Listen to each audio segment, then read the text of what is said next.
looks like we're loading night 16 plus. Let's get to it. Hopefully you all do enjoy what I do. Picking up tonight feels different for two reasons. For one, you were pleasantly surprised that your body mended reasonably well while you were resting. It comes with a caveat though. The hunger you feel is pronounced, the beast like a black dog on the edge of your vision, following you. But what is truly remarkable is waking up to the tune of an old cell phone. An unknown number is calling the phone you got from Mia and you pick up. Keep that old thing charged after all, huh? You alright? I feel like shit. Look, that's too bad, but I don't really care. I was just being polite. I'm calling with good news. Torque has agreed to meet you. There's a pub in the Bronx. Solids and Stripes. Be there tonight. Two things. No drinking on the premises, so if you want to grab a snack, do it before setting foot in the borough. And this is an exclusively no powers meeting. We'll be rubbing shoulders with commoners the whole evening. And also, we don't trust you. So keep it casual, or you'll blow it. Anything you'd like to add? Laban forbade me from meeting Torque. Should expect company. Will you protect me from Callahan? Ooh, good question. Yeah, I met with Callahan yesterday. He kicked my ass for forbade me from meeting Torque. I'm not sure I should be there tonight. Silence on the line. Fuck. More silence. I can't promise you any protection on your way there or back, but at the pub, you'll Torque's domain. For all his posturing, Callahan doesn't have the balls to strike Torque directly. We'll post additional lookouts on watch, but that's the best I can do. If Callahan got under your skin, I get it. I was in that spot once or twice. Gotta see as the risk is worth. You don't show tonight, I won't blame you. But it's a one-time offer only. You gotta hedge your bets. Just don't do anything stupid. Meet with us tonight. Better be in good faith. She ends the call. First things first. You take the subway to York Street Station, walk to Front Street, retrieve your car, and weigh your options while driving back to your haven.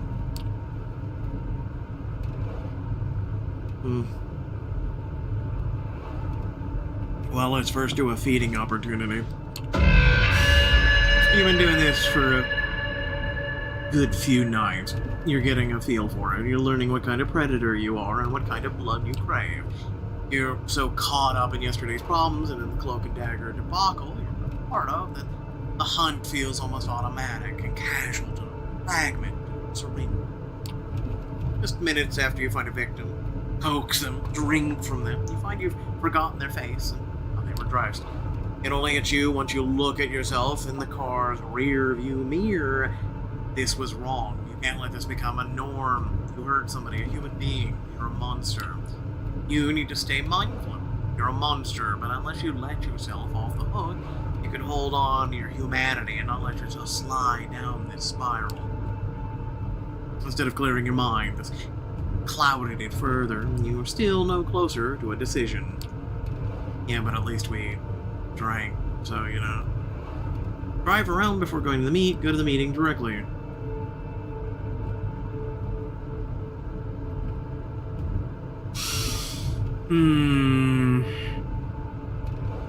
Drive around before going to the meeting.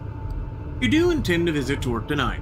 You decide to drive around a bit first. Something tells you there might be somebody tailing you. It sounds sensible to try and lose them. A good 2 hours looking in your rear view mirror, driving all over the city before finally driving to the Bronx. You take some basic precautions as you enter Torque's turf. Park a few streets over from where the pub is. Walk towards it while keeping an eye out for anyone suspicious. That Kindred, for the most part, should look no different than regular people. Makes things complicated, of course. If you were being followed or watched, it's gonna be hard to tell.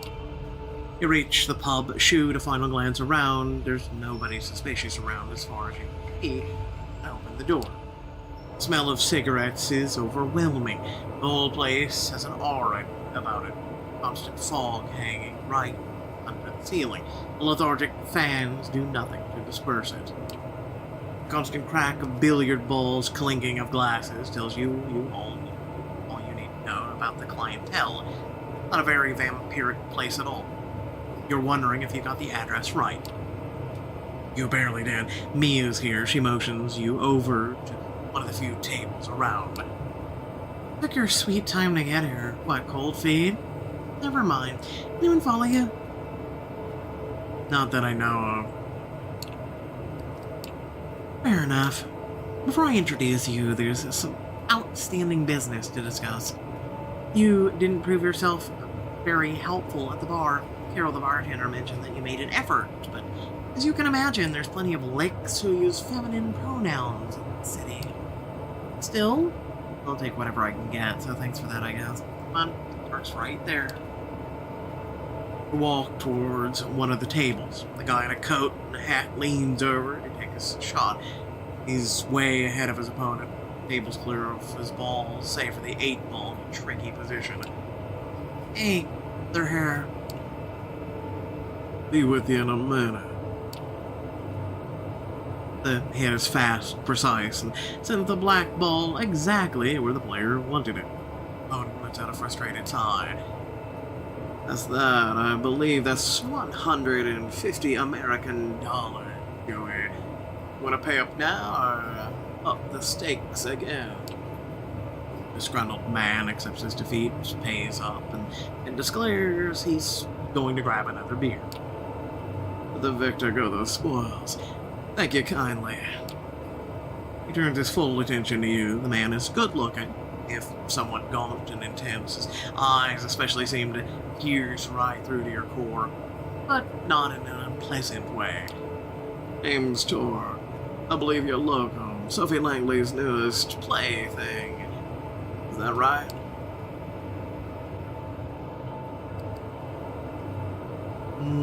How does everybody always know that? You Anarchs do. How does everybody always know? Or travels fast when you care to talk. Listen, Fledgling. We wouldn't be talking tonight if I hadn't learned that a long time ago. Forgive me being real with you right off the bat, but I like to know who it is I'm dealing with. So, here's something that I've been scratching my head about. You're with Langley, and Langley's Cam through and through. I'm told that what it is you've come to accomplish here tonight. I'm here despite Callahan. I'm learning to learn more about the Anarchs. Sophie wants to meet with you. Don't ask why. She didn't tell me. She just said it was something to do with the gathering allies against Boss Callahan. I'm here to arrange that meeting. The fuck? I knew nothing about this tea. They lied to me. Mia's furious. She's looking at the pool cue as if, and at you as if she was figuring out the best combination for the two. It's fine. I appreciate the honesty, even if you weren't straight with my second in command. That I don't appreciate. Oh, well, ain't that a interesting proposition? You can't be seriously thinking about meeting with Langley. She's hardline, Cam. It's a trap. It must be. It might be. It just might. He looks at you, pierces you with his unnaturally keen eyes. He's about to say something when a door opens at the back of the room. Hey, Dork, you're got a guest. They're in the back. Mia, won't you be a dear and keep our new friend company? I'll see what the commotion is. Sure thing. Torque tips his hat to you and walks to the back, joining the man who called for him. Mia glowers at you, this time weighing one of the pool balls in her hand. She looks like she has half a mind to chuck it at your face. You gotta be quite happy with yourself, bluffing your way in here.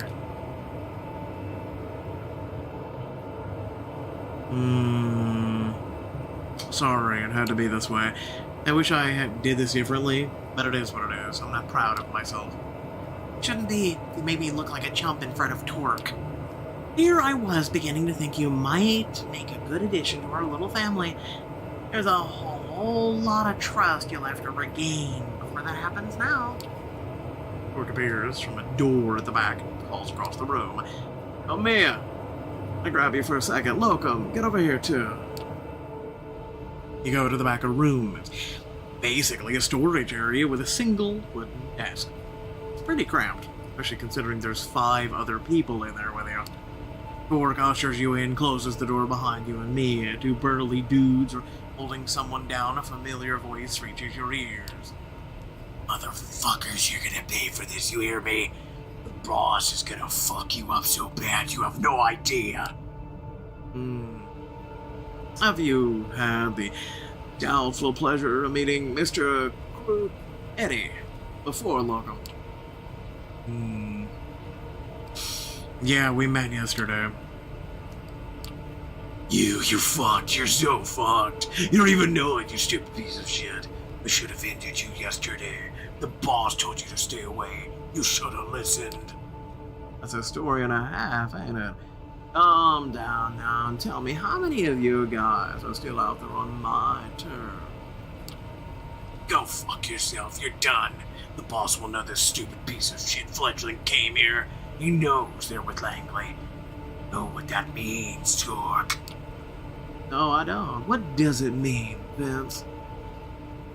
Now the boss can wipe you out. He'll just say you're sucking Langley's tits and all those buddies of yours. Gone. You're done, Torque. Well, if that's the case, I guess ridding NYC toady ass won't make things any worse, will it? Actually, there's an idea. Vince mentioned that he beat you up yesterday. Did I hear that right, Locum? You want to repay the favor? It's your turf. You deal with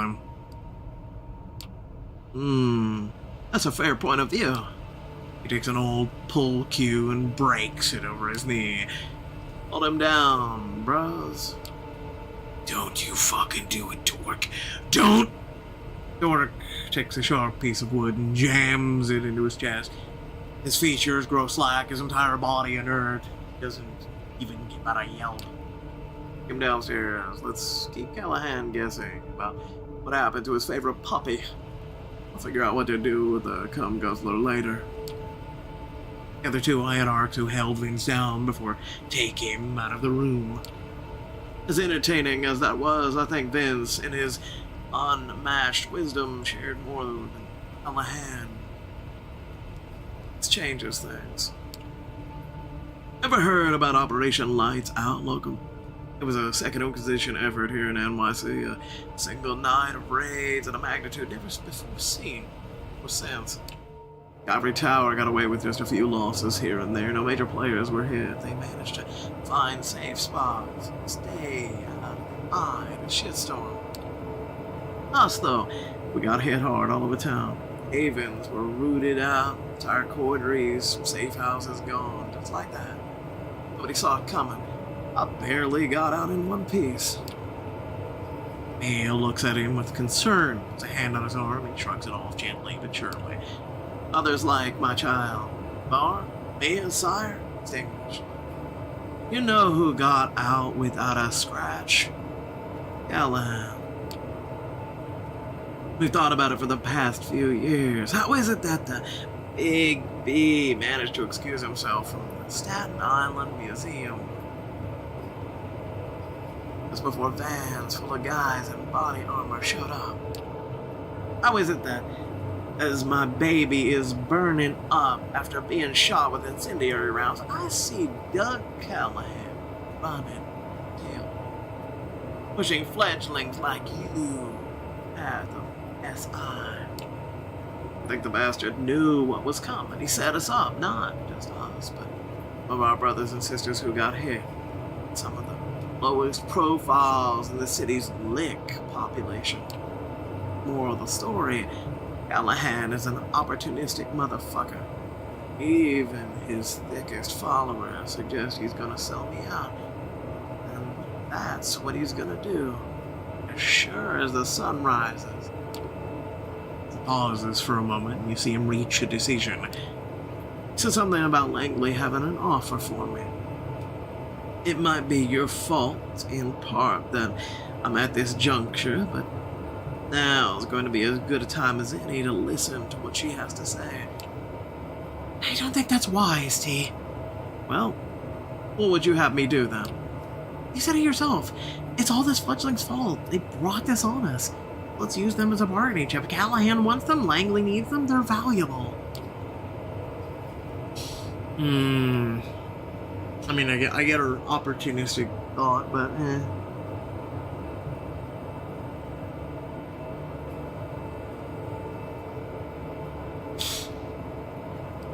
I'm sorry, but don't sell me out. I'm sorry it turned out this way. I really am. I'm just a messenger of this. Don't throw me under the bus. That's just it, CT. They're just a messenger. What if this whole thing was planned? What if Langley's looking to score brownie points with the prince? This is all a setup. If that's the case, then we're beyond the point of no return anyway. What if Callahan was his fledgling? He wants us out of the picture. He'll find a reason, if not tonight. So, yeah, I understand your concern, but I need you to trust me like you did before. This is my call and my responsibility. You can give me shit about it later, like I'm sure you will. Count on it. He smiles and takes on a no bullshit look. Points at you. 3 conditions. First, you come pick me up personally. Bring me to the meeting spot. Anything goes sideways, it's your ass. Second, Mia's coming with me. No two ways about it. 8 eyeballs in the meeting. 2 of you, 2 of us. Nobody else. Third, meeting is in public downtown, some spot frequented by mortals. You see, you take us anywhere fishy, you check out, fuck you up as a message to Langley. I count on it. It's not coming to that though. You seem likable enough. The Cam hasn't gotten his talents into you yet. Keep it up. Maybe you'll come to the same conclusion we did in your own time. I'll repeat your conditions to Sophie. You do that. Best be on your way. Ask for me here when you need me. Bartender knows how to get in touch. Just ask him to put the owner on the line. He walks you to the door and accompanies you to your car. Listen, about what I said before? Save it. She freezes for a second, then shrugs her shoulders. Your call. See you. He starts walking back to the bar. You start the engine and head back to Sophie's apartment. Time to give Sophie the good news. She welcomes you as openly as ever.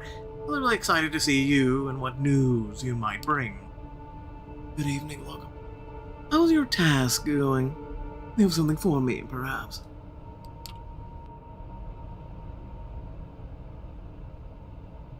It's done, but there will be trouble.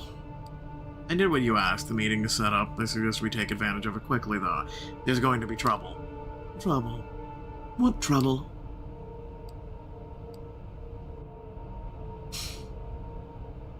Callahan forbade me from meeting Torque. Boss Callahan's goons grabbed me yesterday, forced me to meet with him. It was very clear that I cannot be seen talking to Torque, and he'll have me killed. I went, did it anyway. Share your dedication. I really do. I'm sorry if you got hurt. Thank you for following through. Yeah, can I have a bag of blood while we're here? And, you know, we're sorry. Well, let's hear it. What did Torque agree to? You relay the Anarch leader's conditions. Pick him up, and Mia. The meeting should only include the 4 of you, and it should be held in a public space. Those are all fair enough, although I do worry about that Mia character. Tell me, do you think she's trustworthy? Torque trusts her, so we can too, I think. Very well. As for the place, I wonder if they would agree to meeting in the Hudson Yards, the vessel. If tourists visit that place. But if we go there after midnight... She seems to have made up her mind. Yes. Bring them there tomorrow night. Look for me near the top level. Will they agree to the meeting in the city tomorrow so soon? Tomorrow already? I don't think they're expecting me back so soon. Yes, tomorrow. For reasons that shall be made obvious when we talk. Pick them up at midnight, drive them back to Midtown. plan. I'll be waiting as long as it takes, within reason. I'm counting on you, Locum. The final puzzle piece is about to find its way to its destination. For that, we will all get our just reward. Me, Camarilla, and even the Anarchs. I could kiss you. Kinda wanna go, please? Yes, you'd like that. You desire it. She must have caught it in your expression, and she smiled. A figure of speech, darling. Or at least it is tonight. But a few nights from now, who knows? I'm growing fond of you. Success whets my appetite for these kinds of things. The tension in the room becomes unbearable until it suddenly disappears. Was this another one of Sophie's tricks, or an actual spark of arousal in both of your undead bodies? Really felt the blood flow through you for a short moment. The warmth in your groin takes you by surprise. You didn't think you could do that anymore. Or did you just imagine it? Use the rest of the night well, Locum, and rest. We are but a day sleep away from shaking the city awake.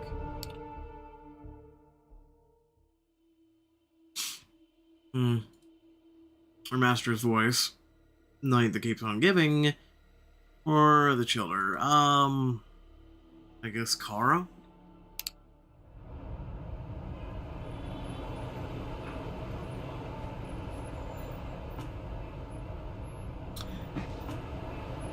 When you reach the cafe, you're welcomed by the familiar face of the waiter who first led you inside. Exchange looks and nod, hides his vape pen in a back pocket. She's been expecting you. Something happened to her car, and she hasn't exactly left her room ever since. He scratches his head, shrugs, and gestures that you to follow him. It's the same route as before. First beyond the locked door at the end of the room with all the computers, then an endless gray labyrinth. Finally, you reach a door that would look like any other to a random bystander. Of course, by now, you know that haven lies beyond it. The waiter bids you adieu with an exaggerated bow and starts walking back to the cafe. You enter the familiar room. This time the lights are on inside. Hope is inside, walking around nervously, overseeing every screen inside. She spots you. She wastes no time on introductions. Carol Montgomery. What do you know of her? I know the name. You could have seen her in the listicles, such as Top 5 Badass Women in Tech 2018, 12 CEOs who spark innovation through empathy, or 20 entrepreneurs with mysterious ties to Jeffrey Epstein. Oh. Name we hear all the time. You don't get to voice your answer. The question was just a minor courtesy. Or rhetorical, we could go with she has a monologue to deliver and won't allow any interruption. 20 years ago, she failed a .com investor. Now she's the CEO of Double Spiral, a brand management startup working at the crossroads of big data and quotation marks are audible, dripping with venom. Long story short, she spent years convincing her Camarilla contacts, as in out-of-touch old farts angry with the smartphones, that Kindred can benefit from on the internet. Her IT goals have done a lot of research on deepfakes, AI, machine learning. Her goal is the ability to generate thousands of unbelievably human online accounts. Basically an army of protesters that could brute force anything in the mainstream discourse. The elders took a while to get the concept, but eventually Kara got their blessing. Thing is, she claims her tech is ready to be tested, and it needs one final component properly. That's why she pauses. She proposed a truce. What truce? The become my friend or face a violent death kind of truce. Not exactly fucking convincing, if you ask me. But no matter how much I hate her guts, this is a blessing in disguise. Hear me out. She picked a public place in Manhattan, neutral ground, where we can meet without the fear that the other party might do something stupid and violate the Masquerade. She just wants to talk. You will go there in my place, listen to her terms. We won't accept them, of course. after she tried to kill us. You just want to steal her voice and walk away. Why won't we accept the truce? I have a few questions. First of all, is the truce absolutely impossible? Of course it is. Nice of her to say she wants to bury the hatchet, but just the other night she proved she wouldn't mind burying it in my neck. She doesn't want cooperation. She wants total subjugation. That's not a compromise, that's tyranny. And besides, Kara's the ugliest corporate tyrant ever. One that tries to be the good guy, and even worse, the cool guy. Once you see through her mask, you feel nothing but disgust. But the important thing is, I think I know how to get back at her. Let me explain the plan. You see, there is only one way to even the odds. We have to hit Kara where it hurts. And she's only got one weak point. Double spiral headquarters. Kara's the only person there that has access to every room. The security is something she came up with herself. Voice-based, but using a different password phrase every time. That means just recording or talking is not enough if we want to get in. That's why I started selling illicit materials to people. Access to advanced deepfake audio technology. I've got it right in this room, and now I need a sample base that will allow me to manufacture a bot that talks like her. Monitor data. The stay behind. Still, I think the plan's pretty simple. You talk to her while wearing a wire. I process the recordings here to steal her voice, and Viola. Or she's wide open. Then we invade Double Spiral and destroy it from within. The evil's defeated. I become part of your crew. Happy ending for everybody. How does it sound to you? Would I be in danger? Will she even talk to me? Wanted to talk to you. Why would she talk to me? Yeah, she's stuck up to talk to a total rando, but given an opportunity to get Sophie Langley's right hand on her side, she won't let it pass her by.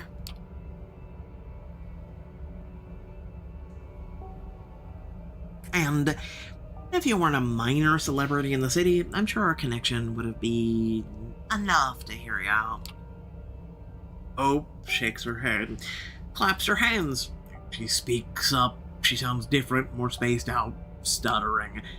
Alright, let me fix you up with the hardware. Gives you a minuscule earpiece, starts attaching a small decorative pin to your clothes, along with some masked wiring. It's a directional microphone. I can clip the audio later, but keep it pointed directly at Kara. Much as possible, alright? But on the earpiece she gave you, it fits snugly deep inside your right ear. 1, 2, 1, 2, 1, 2, 1, 2. Hardware works flawlessly, the audio quality seems great. Give Hope an affirmative sign with your hand. Beautiful.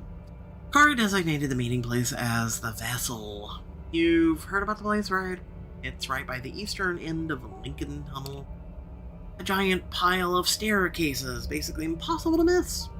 Enter to the Eiffel Tower, or a gaudy monument to only ever slightly free.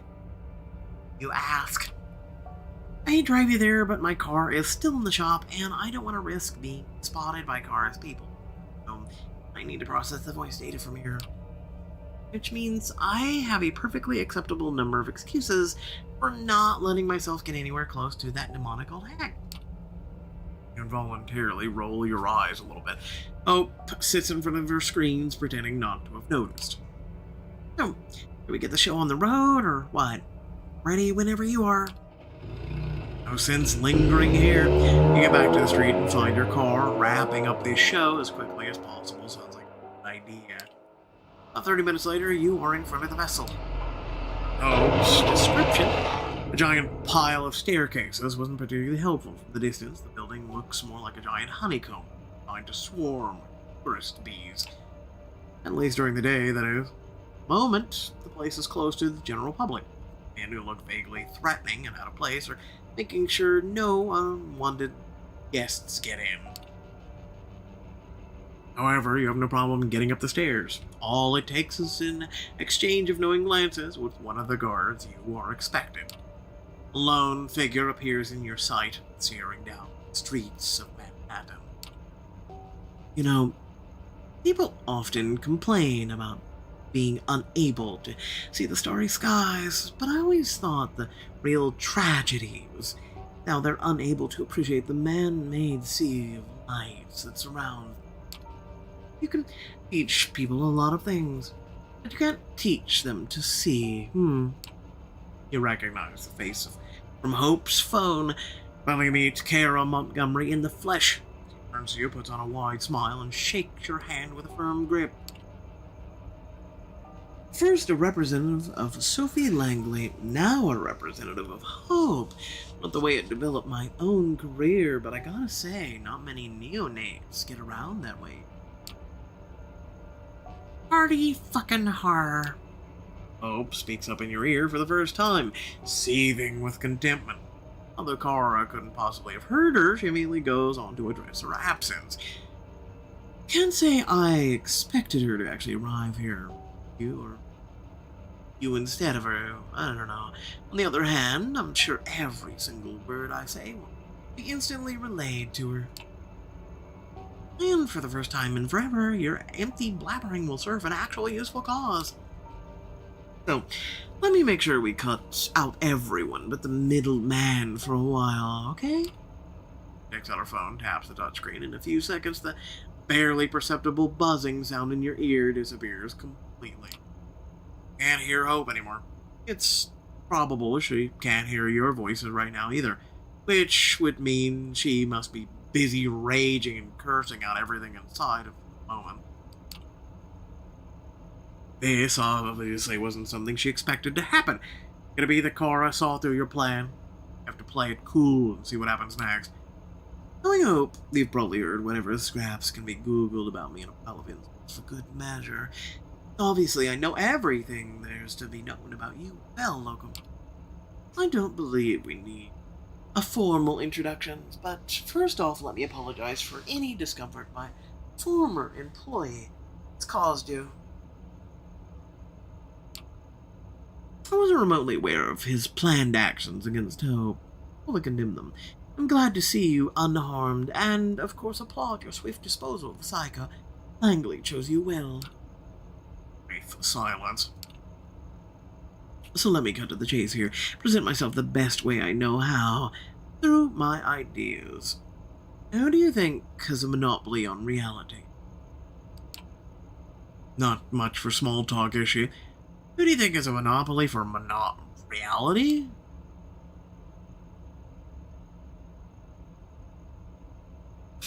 Corporations. We do. The state.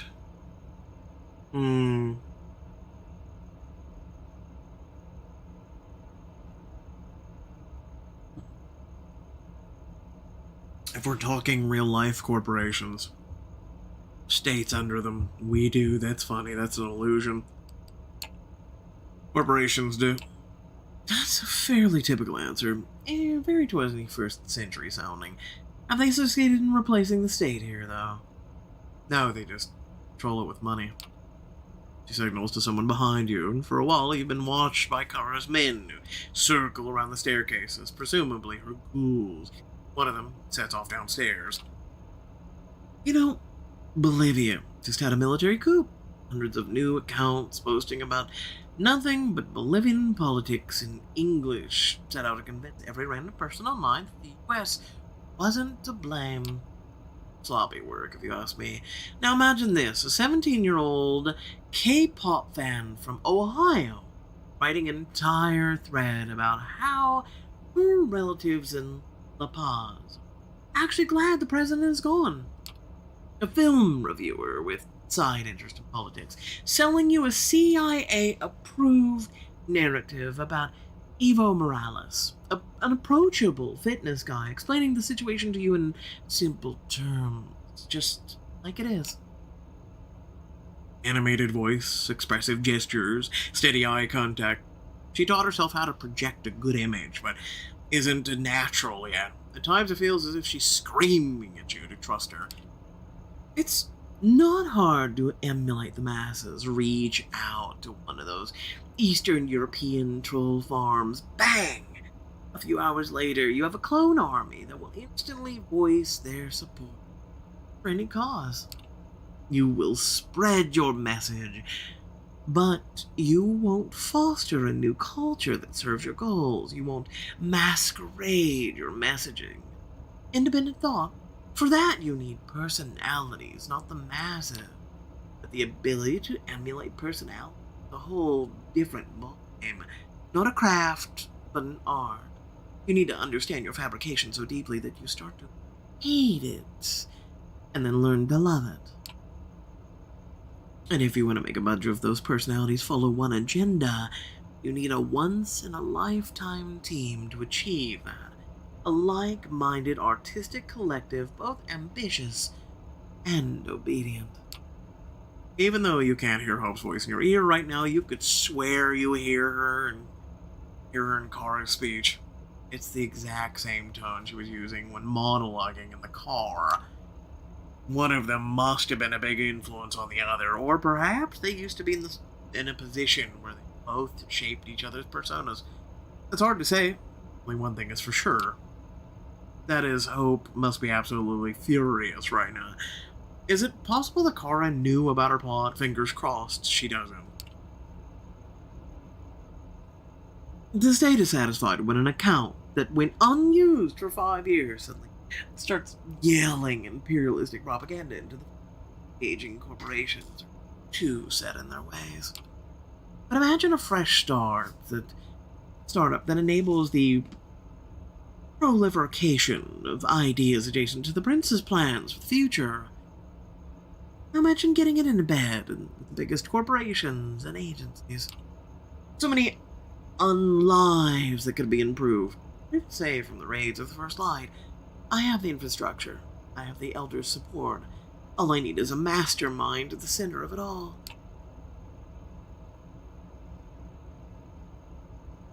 Who the hell is the mastermind? The mastermind... Yes! Hope. Wait, you actually want to put her there? She looks down, takes in the scenery below for a while, then points at her t-shirt, one piece of clothing that clashes with the rest of her outfit. You know, I'm a huge fan of punk.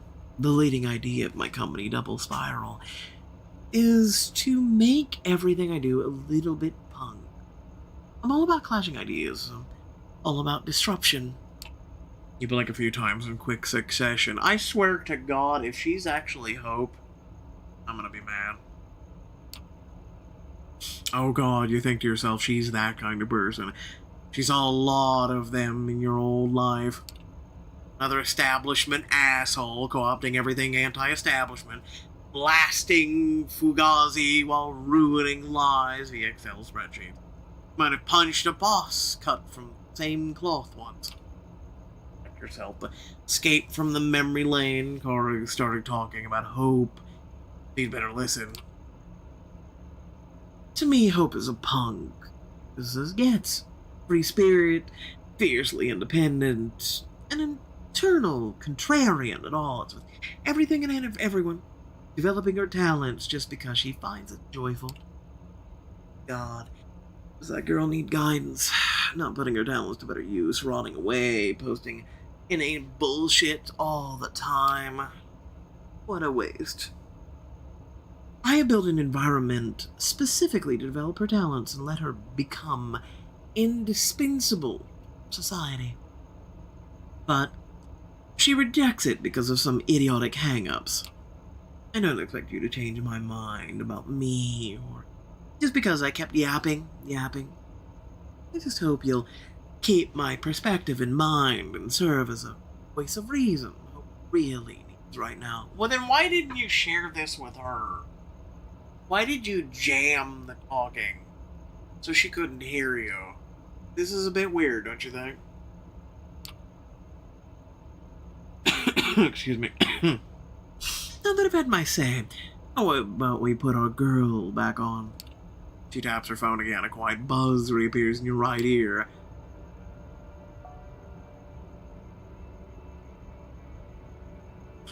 You're bluffing. This is a better safe than sorry kind of thing, isn't it? There's no one listening in. Maybe you're right. Maybe not. She's 100 years too early to even think of accessing my comms. She's bullshitting you. Don't sell her anything but bullshit in return. Who's back? Don't worry. She should have heard everything. I just wanted to spare you an annoying commentary track while I introduce myself. Excuse me for a second. One of Kara's guards approaches to show her something on his phone. Hope uses the distraction to get you up to speed with how things are on her side. Yeah, for a second there I was about to rage that the old hag had gotten the better of us, but hey, figured she just wanted to take a piss in my Cheerios. And work. I have a lot of data with her monologuing and some grievances. But the more we gather, the better. The display here says the more some letter K's would be useful. So don't beat yourself up about it if you fail, but if you get her to repeat something with K in it, that might improve our deepfake voice. Looks like Kara's done talking to the guard. Sorry about that. Looks like I got to attend a sudden meeting with a Google representative shortly. Hope snorts. Not bragging, though. By the way, does anyone but Hope know about this little rendezvous? Your patron, the other companion, or maybe the Nosferatu? No.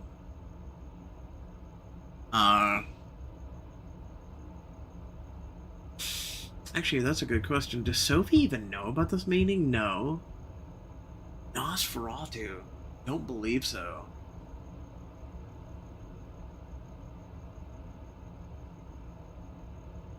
Why did she mention the Nosferatu, though?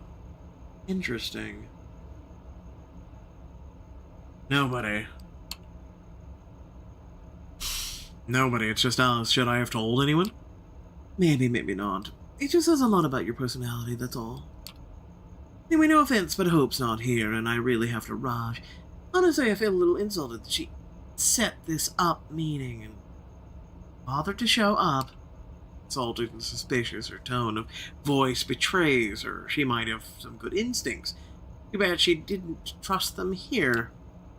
Still have respect for Langley. I decided to have this talk with you to explain you why I'm a asset to the Camarilla, to explain why the elders need Hope by my side. What the worm-brained hag here forgot to mention is that the elders don't give a shit about me. Even if you don't see it my way, I believe I've sown some seeds here that might sprout in the near future. Double Spiral looks out for people who look out for it. That's all I'm saying. But before I leave, you know, there's one thing I really wish I knew. Well, she said knew and no several times thus far. There's more K words for you. Back when I knew her, she was a different person, or different people, depending on how you look at it. Why does she fight against me so much? What's her motivation to resist so much? What's her motivation? Good question. She never shared it with you. Answer whatever you want, but A, you better lie through your teeth. B, get her to say V a few more times if you can. Might improve the shortcomings of our deepfake software. What's your answer? Survival, 1 payback, retribution, love? Love.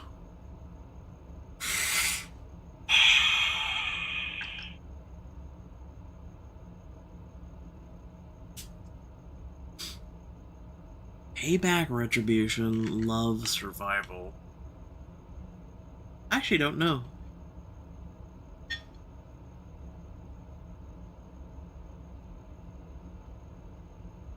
I actually don't know. I want to go one word: payback, retribution, survival.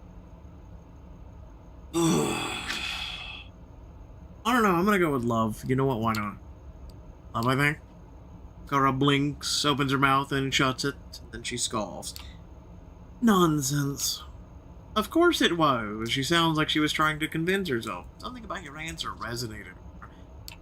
One of Kara's people erupts with a theatrical cough. Kara gestures at him to calm down. I need to go now. See you around, Loco. Walk down the stairs, surrounded by her guards.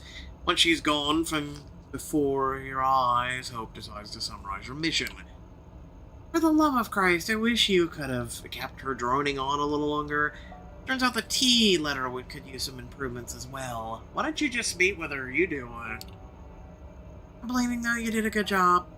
Don't worry, the data I have should be enough to generate a convincing deepfake. You just need to put in some more work. So, I guess I'll get to that right away. Enjoy the rest of your night. Drop my hardware at your haven when you get a chance. I'll let you know when we're ready to hit Kara's base of operations. Pray for my success, sweetie, and I might be done soon. Oh, I'm kind of booked for tomorrow if you forgot. And once we're done with her, we'll talk about how I can repay your generosity. Amen.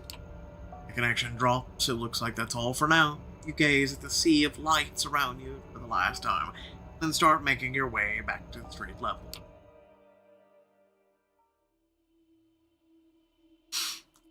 Yay, I can sleep.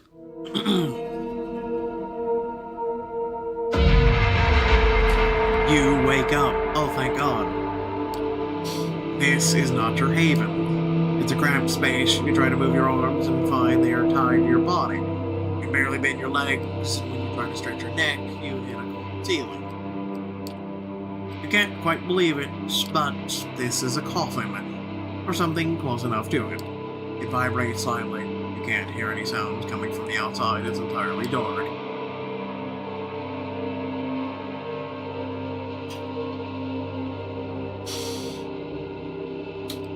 Potence. You focus and divert your blood to boost your physical prowess the way you imagine it. You're going to Superman punch the lid off this thing. You kick it with all your strength, but only make a dent in it.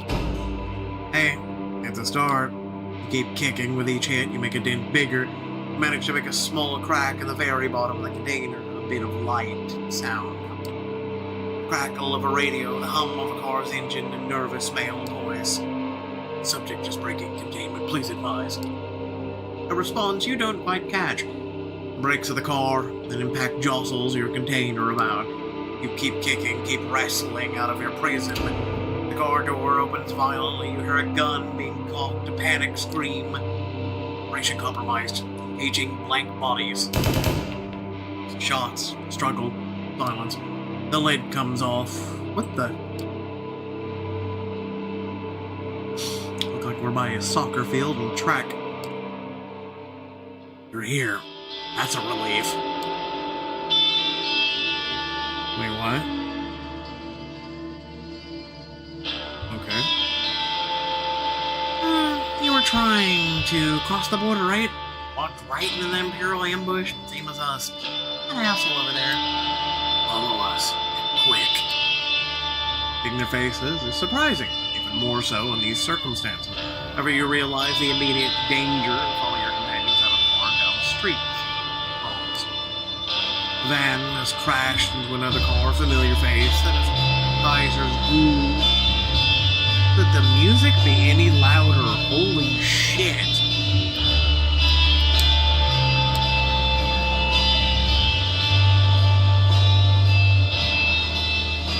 Dude, can that not go? Hold on. No, the music is just... Alright, let's turn that down for a minute. Sheesh! Lord, let's all be deaf. Geyser's ghoul, Jackie, stumbles out of the wrecked sedan and slinks away into the darkness before you can call after him. The three of you jog away towards the line of trees and take shelter in some branches. As you hear a chopper approaching, searchlights illuminate the wrecked van and get on the ground. Then takes something out of his pocket. You hear a soft breaking sound. Then he just disappears from sight. You look to Hope, but she's not there. You haven't even seen any movement of the tree. She went against her scan a few seconds ago. You're left alone. Just seconds to make your move before the spotlight finds you.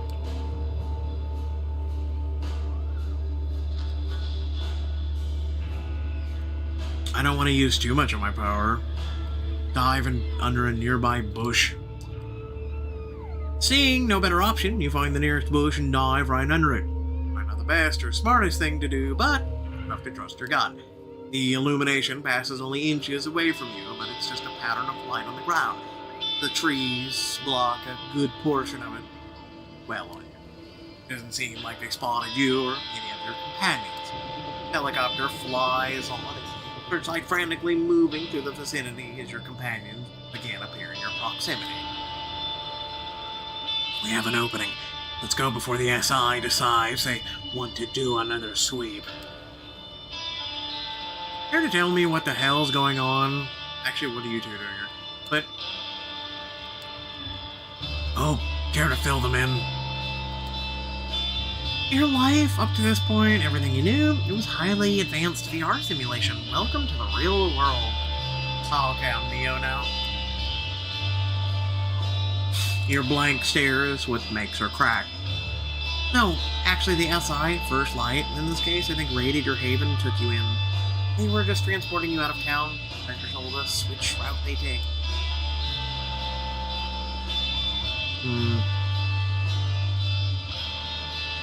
How did the SI know where I live? Messed up your security? Next time, keep your antivirus software up to date. Avoidable, questionable websites, and only download software from trustworthy sources. Sorry to cut in, but we'd better go. The limo's here. Kaiser's familiar car stops nearby, and the back door opens. Your allies usher you inside and join you, but being inside this mobile fortress never felt like a relief now. Hey, fledgling. Miss me?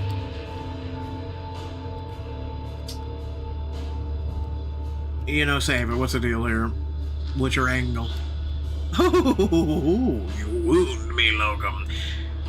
Isn't it hard to believe I do something out of the goodness of my heart? He laughs, his horrible laugh so loudly that even your companions are startled. No, I don't blame you. Agathan composes himself first. My concern is whether you only consider Locum indebted to you, or the other two of us as well. I'm grateful for your assistance, but yes, don't do with your clan politics. Jeez, mainstream Camarilla really behaves. Precious pyramid is still a thing. Don't worry, none. We'll discuss this in due time. Kaiser's focus shifts back to you. You are here now, only because I told your buddies that you were neck-deep in shit. Van you were in, one-way ticket to Hutville, Pennsylvania. I broke you out as a favor, now you owe me big. Oh, snorts. What's so funny, Jester? Hartville, Pennsylvania. What, you like it? Yeah, it's literally the funniest thing I've ever... Is there a Usenet where you workshop these bits with other ancient demons? Can I get in? Everyone's a critic.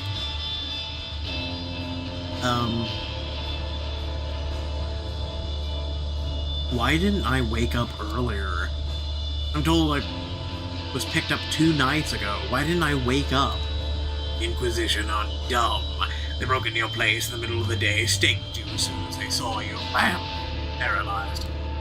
Brought you to the cloisters, examined you a bit. Oh, walking funny, that's why. Lucky for you, but had an inside man loosen the stake a bit before they packed you in. Have a good idea of why the SI hate you, Locum. Not that there are tons of good reasons for it. It might have been one of these, for instance. The screens in his car flicker. Each of them now shows a short, looped clip. It's you getting into a fight, feeding, using one of your powers. Right. You haven't exactly kept a low profile, fledgling. I get it, you're new to this. No better, yada yada. The fact is, the SI has tons of stuff. Security footage, YouTube videos posted by onlookers, social media posts from victims, you name it. Like I said though, I don't think anything been slip-ups happen. The reason I need you walking and talking, Locum, is to test a hypothesis of mine. For that, I need you to finish what you were tasked to do. So for things first, here. And your phone, the number's already been dialed, you hear the tone, somebody picks up. Who is it? It's me, Sophie. Welcome, are you okay? They're fine and dandy. Kaiser, what are you doing on this line? What do you think? It's my phone your prodigy is using, so keep it snappy. Secure network. Cheap. Come on, Malcolm, spit it out. I got captured by the SI. But I'm fine now. SI? That's what I feared. Listen, the plan, we need to do it. Tonight. But if the Inquisition is involved and you broke out, we'll be looking for you, so we can't meet in public. Have a place in mind, but Kaiser, are you still listening? Would I tell you if I wasn't? Let them call this number from where you visited before last we spoke. We'll come pick you up. She hangs up. And that's that. Well, look, I'm here to elaborate. No need to answer that riddle. I think I've almost arrived at the answer. Sorry to spoil the fun, but I'll answer the particular reason momentarily. Not worry, doll. I can throw a few other ones your way after our mutual acquaintance continues with the night. Life by intelligence. Your next stop, Locum, is right about here. The car comes to a stop, the doors open, and outside you see the street leading to the Solid and Stripes Dork's Pool Pub. Well, you need me to kick you out? What about my companions? What about them? They're staying right where they are, and we're going to have a little chat. Done, I'm sure they'll find their way back to their havens just fine. The clock is ticking. I think I know what Sophie wants to do tonight, and if I'm right, tonight's the last chance you've got. If you want to say bye to your buddies before you go, that's fine by me. But that schedule of yours is pretty hectic, so you better do it now and scram.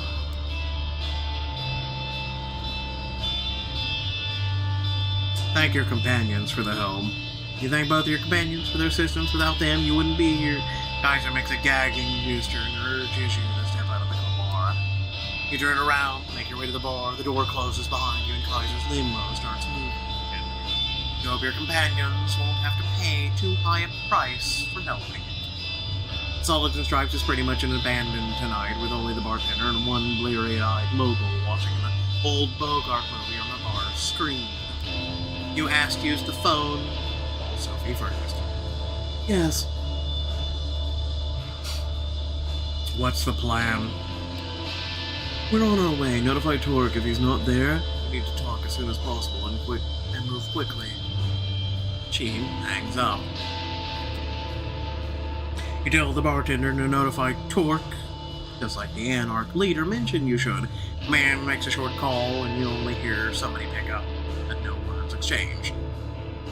The owner's on his way right now. Can I get you anything while you're waiting? You serve the special stuff?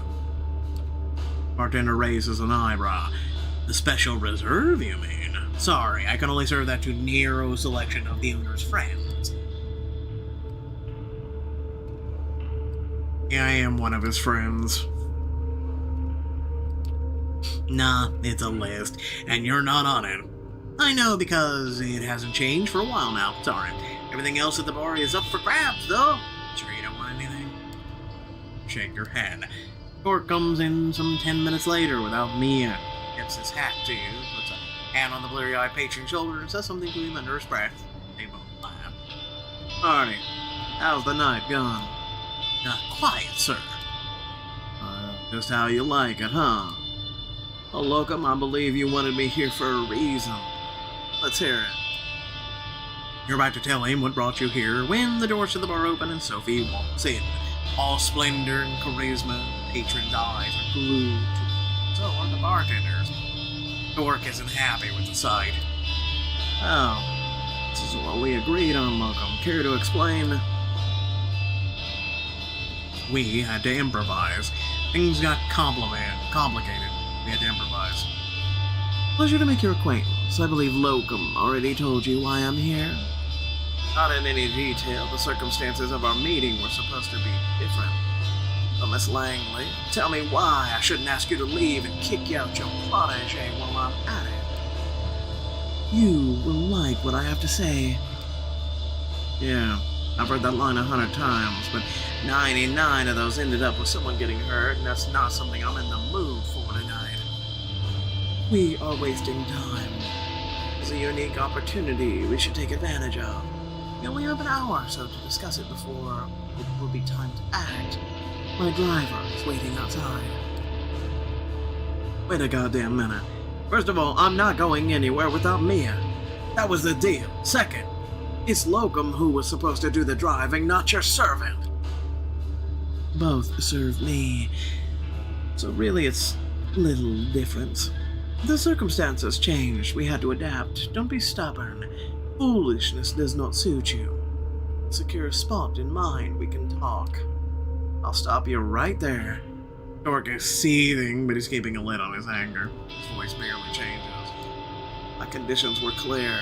May I hear you want to break each one of them? See no reason at all to agree to any of this. I believe I'll be staying put tonight. You have places to be, yes?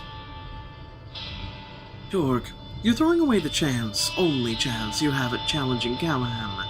Don't be a fool. The lid comes off. Call me a fool one more time, woman, and that's not the only thing I'm going to be throwing.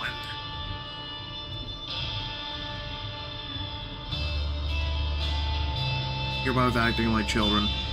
I wouldn't say Sophie's acting like a child. I'd say Torque would be, but I understand his, being upset. I love how the music hasn't stopped in it, even though it was turned off. I digress.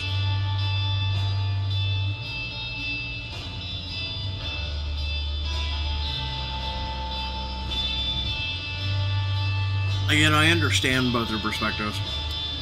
You're both acting like children. You do put your differences aside and see the other's point of view. Both of them glare at you, no powers, just their personas are enough to make you feel like you'd prefer to be anywhere else but here. Who the fuck do you think you are? There's only one child here, Logan. You're their patron, Langley.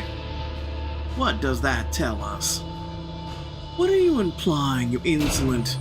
Shots break the front windows, flashbang goes off in the room, changing the bar into a space of white light and ringing noise. Feel somebody tugging at your back, prone behind the bar.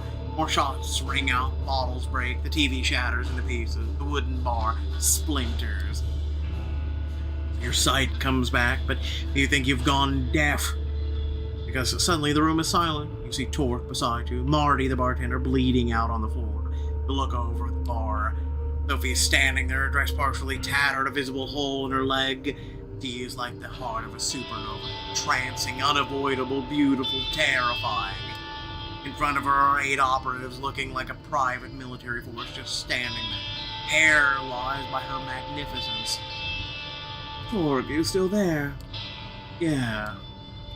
Would you kindly show your guests some hospitality? Sure thing. The Anarchist gone in the blink of an eye. He reappears next to one of the soldiers. Armor-clad operative's head disappears in a puff of blood and bone.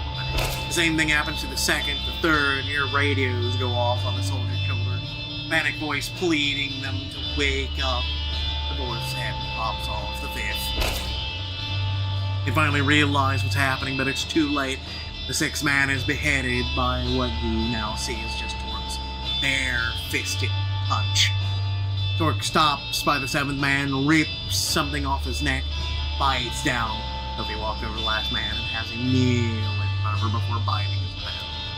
When you're right, a man in full body armor emerges from the back door raising his assault rifle. What the fuck? Break his neck. Not thinking twice, you stand up, grab the soldier's head in your hands before he can react and twist. The sickening sound of breaking bone is followed by the crumbling body. See Torque holding a combat knife in his hand, ready to throw it. He catches your eye. Beat me too, I heard. Langley? Sophie wipes her mouth of blood and looks at him. That meeting's still an item. Yes, I'll take it. Splendid. Torque walks behind the bar, checks on the bartender. You see the Anarch open his wrist and feed blood to the wounded man. Pick up Marty. I'll make you feel better. The hell out of here and wait for me if she's coming. She'll know what to do. Torque. Yeah, coming. Take the back door, Locum. Come on. You slink back into an alley behind the bar, leaving the bodies and one grievously wounded ghoul behind. Nobody stops you from circling around the block and finding your way to Sophie's car.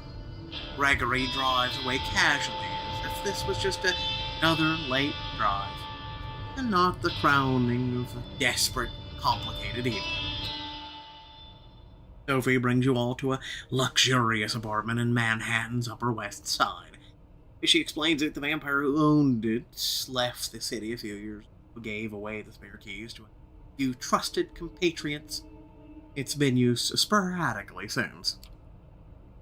Fancy. You like it? It always felt too modern for my taste, but what's important is that it's secure. You can probably turn up the music now that, you know.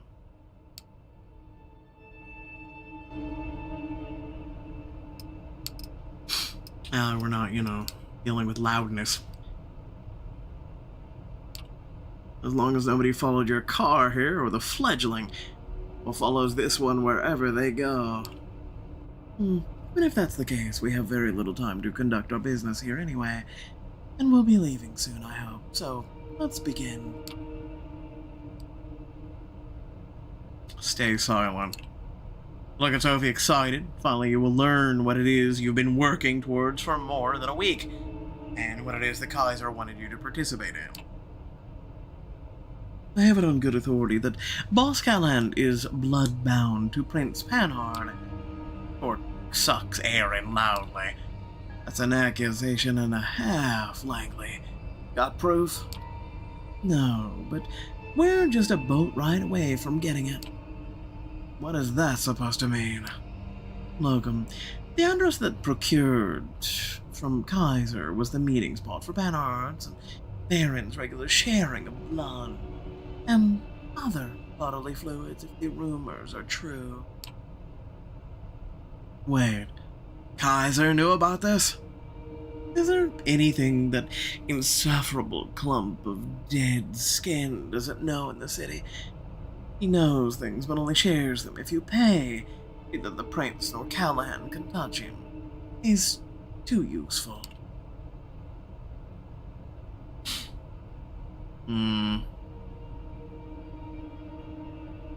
Kaiser said saving me was in his interest.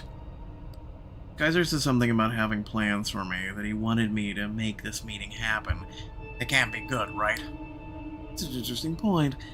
I think Kaiser might be interested in shaking up the status quo as we are. A chaotic landscape makes a great market for him, unlike a static one. I don't like playing into that creep's hands, but at least now I know what I'm doing. The devil you know and all that. What was the address he gave you? They meet regularly on Ellis Island. In fact, their next scheduled meeting starts in just around a half an hour. God damn. I'm guessing you're wanting to crash that meeting. Why? So you can see proof for yourself. So that I can make sure too. So that I have an extra pair of eyes for Panhard to consider when I present her my ultimatum. The Prince must abandon her seat, leave New York City. She can go wherever she pleases, but if she stays, the entire court will know, and the next prince might not look favorably on her past. Dealing with Anarchs, especially so closely, is a punishable offense in the Camarilla, as I'm sure you've heard. So I did. Orc strokes his beard and looks intently at Sophie. What exactly are you trying to accomplish here? Say you remove Panhard and I remove Callahan. What then? Torque, did you ever wonder why Callahan is keeping you in check? Because I wondered why the Prince condemns Anarchs during their visits to Elysium, but doesn't allow the Ivory Tower to challenge you. She or they have engineered their status quo not for the of their sex, but for the private gain. To keep us all in line, because it lets them hold on to power that much longer. And your goal is what? Make this Cold War turn hot? Not a great plan. You cammies will get your butts kicked out of NYC in no time. If you Anarchs manage to organize, which I doubt you will, at any rate, there's a risk I'm willing to take. I don't stand alone. This entire operation has been years in the making. Torque, I'm offering you a chance to share things with Callahan, level the playing field. If we get rid of these two, start on an equal footing at the stage of this dance macrabe. Dance macrabe. Never heard of that word. You're in the macrabe, yes, but dance? Okay. Why am I here listening to this? How do I factor into this plan? Are you copying the same status quo?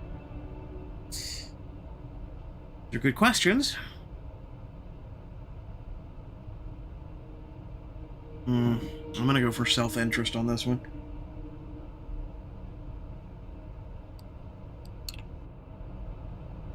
Why am I here?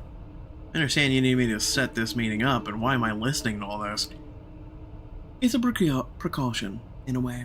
It's a shame that this Mia you told me about did not make it in time to listen to this too. I can still call her, but it'll probably be an hour before she gets here. We can't wait that long. You will have to suffice, Locum.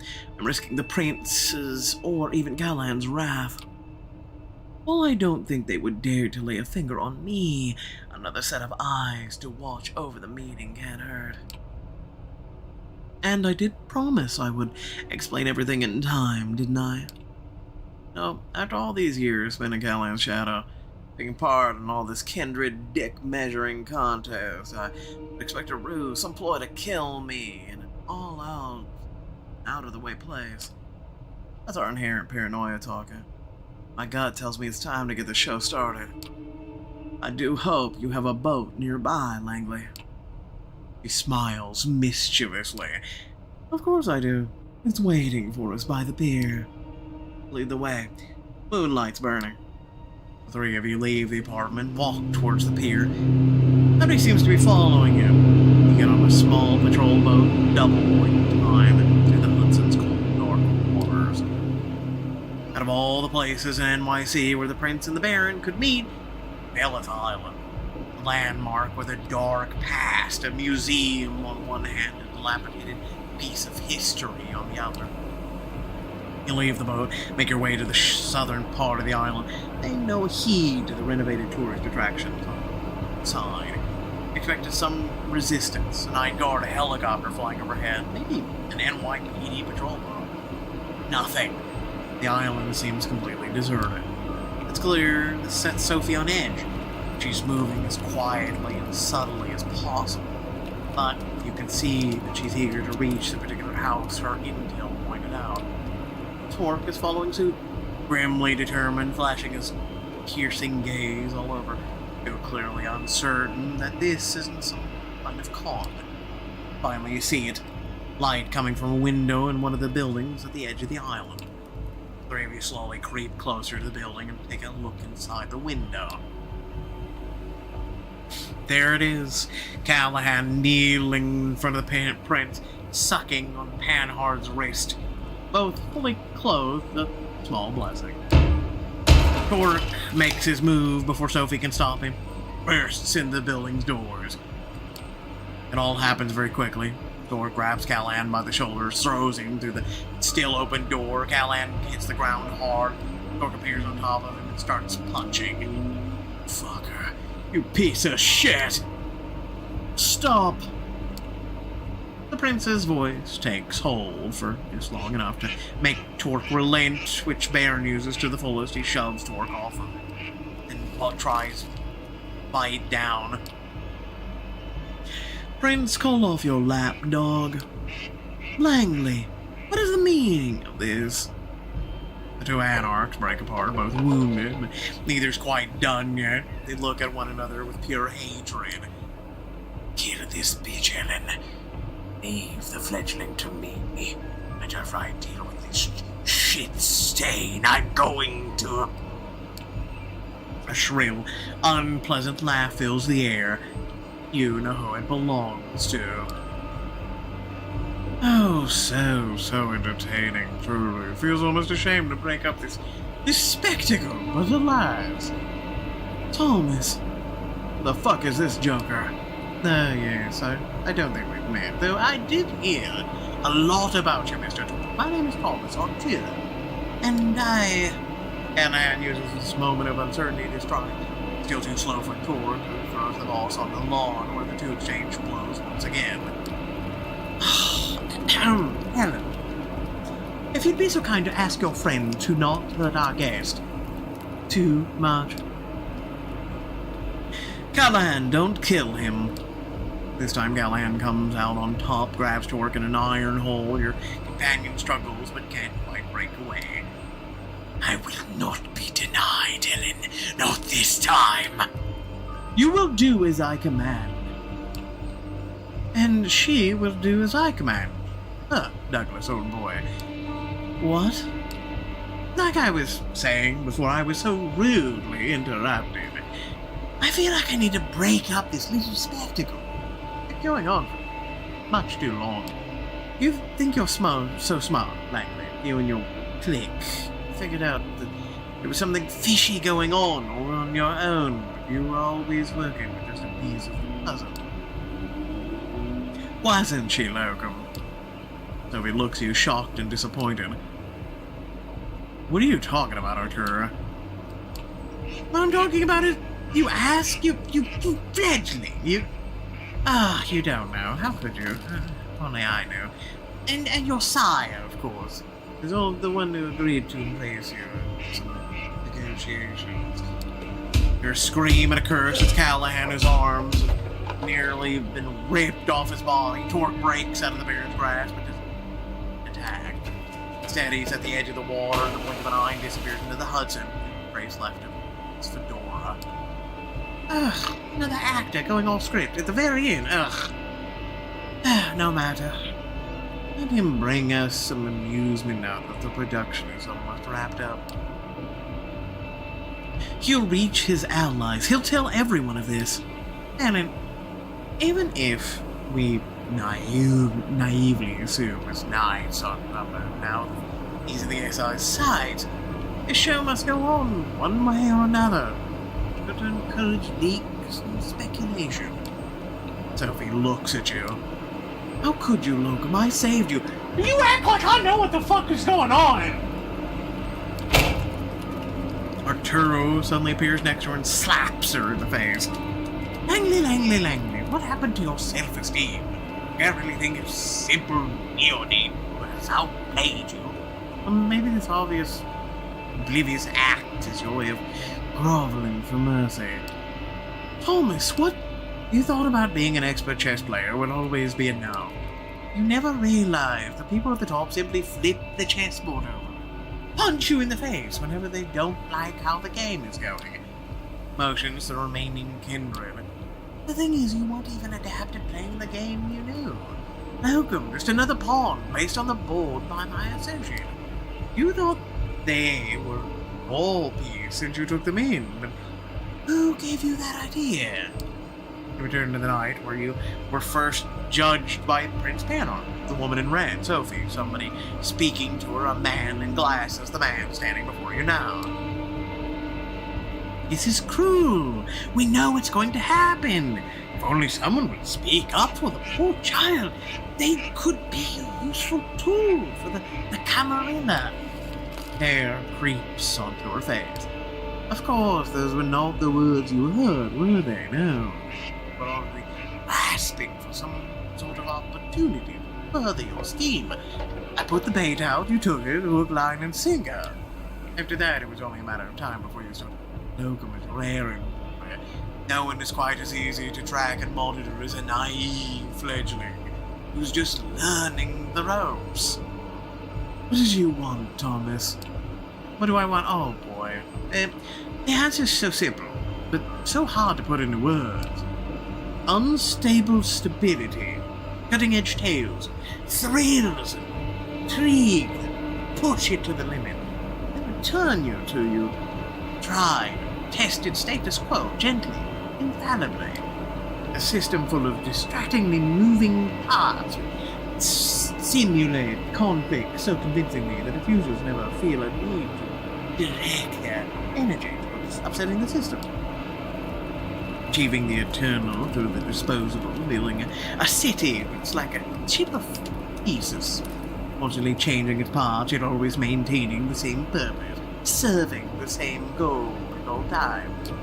A large-scale infrastructure that has something like an exhaust system for the spirit. Something that it disperses the toxicity around instead of concentrating it in a single place. None of what you're saying makes the slightest bit of sense. He is momentarily stopped in his tracks. He stares into the sky for a few more seconds, where a sad grin appears on his face. Spoken like someone who's never really had what it takes to make it in the big leagues. With a theatrical snap of fingers, he gives his last sentence a sense of finality. Something's changed in the air. You could swear you saw a shadow move behind Sophie. Goodbye, Sophie. Person appears behind her. You can't believe your eyes. It's Adelaide Davis, holding garden shears in her hands.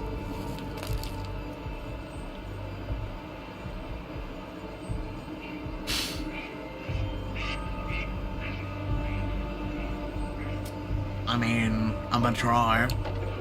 You take off, rush towards her. Only take a few steps before a figure blinks right next to you and pushes you away. Arturo. You hear the shears snip. Sophie's red hair conceals her face as her head falls, separated from her shoulders. Silence. Arturo's unpleasant laughter erupts right next to you. Oh, Locum, your career is moving at a breakneck speed. Moving up and up and up. Let me congratulate you on your promotion.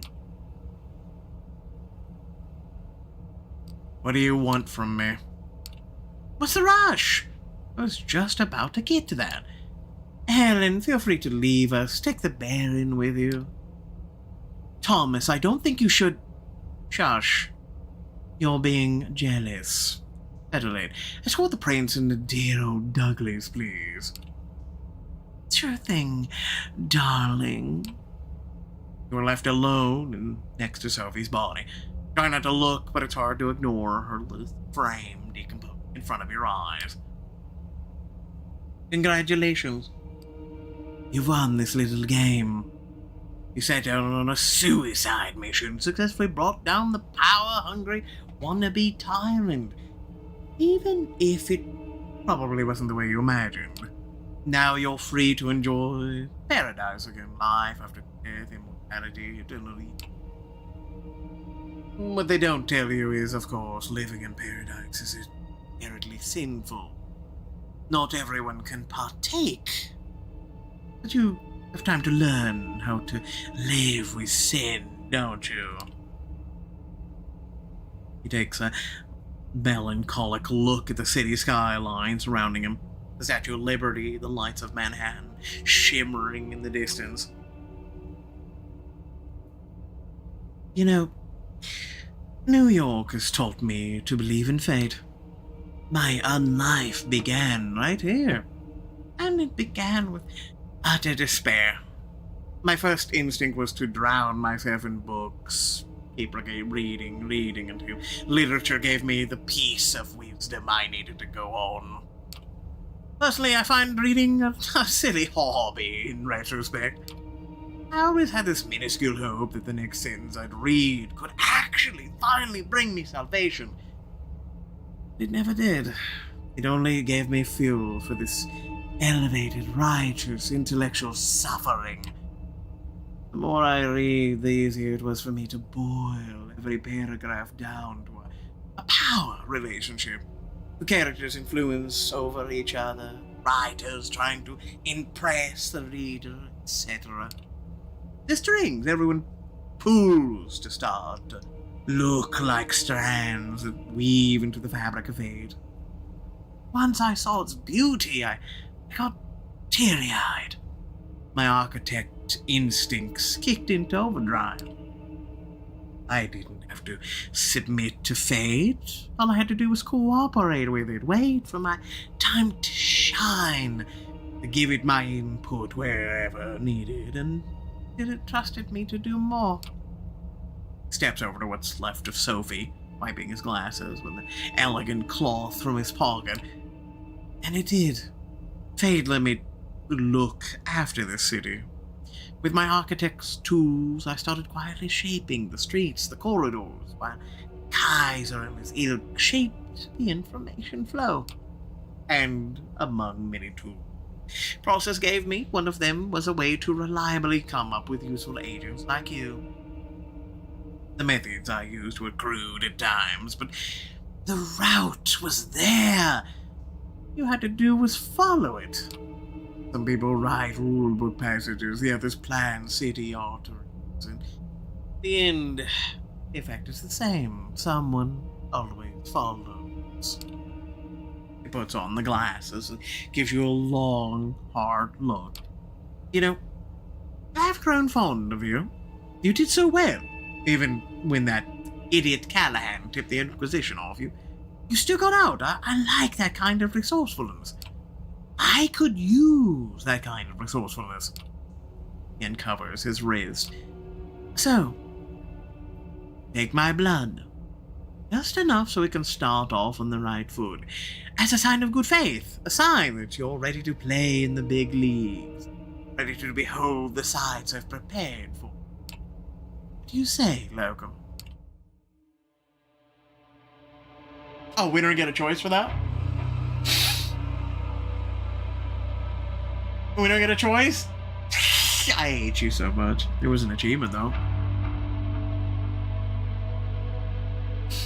Hold escape to skip. That was it. At least for this one. So there are other books, visual novels that did come out. If you do want me to cover them, let me know. Alright? We finally reached a conclusion, so I thought, I didn't know if we'd be able to do the other side missions or whatnot. I guess I don't know if picking those really makes a difference in the story. Right? I would have actually liked to have seen Hope's, and / Kara's continuation and the ending of that, right? I guess, if for replayability, if you wanted to see the other 2 to 3 sides, I guess you would select those versus the missions that we selected, but otherwise the main story would always be the same, I guess.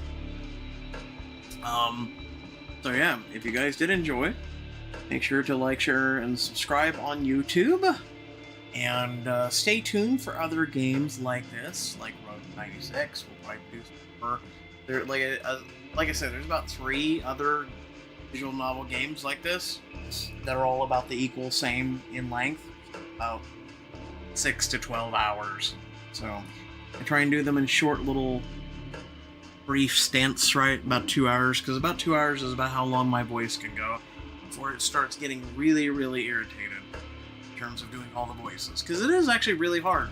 And if you talk to a lot of voice actors, it's actually really hard to do all the voices for hours and hours and hours on end. Why a lot of voice actors like Sean Shamil, Christopher Sabbath, etc. go to Liz, they pretty much spend only a few hours in the booth, like one big session, and then take a break.